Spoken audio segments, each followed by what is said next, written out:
За да се освојува европскиот пазар, да се биде конкурентен на овој, но и на домашниот, неопходно е компаниите и бизнисите да бидат усогласени со барањата на Унијата, односно да се исполнуваат одредени стандарди. Во земјава преку Институтот за стандардизација усогласени се 28.000 стандарди и околу 20 македонски, со кои можеме да конкурираме.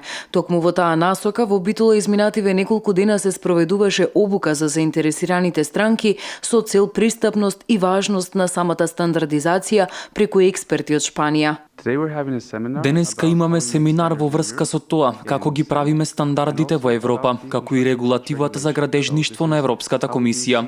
Ова е начинот на кој го правиме CE маркирањето за регулативите за градежништво. На овој семинар посебно внимание посветуваме на работата со врати и прозорци, но ова исто така е помагателен фактор и генерално за регулативата за градежништво. Со стандардот, секој еден бизнис или компанија нема проблеми во однос на понудата и пласманот, иако не е едноставно достигнувањето на стандардите, сепак крајниот резултат значи профит плюс за самата компанија.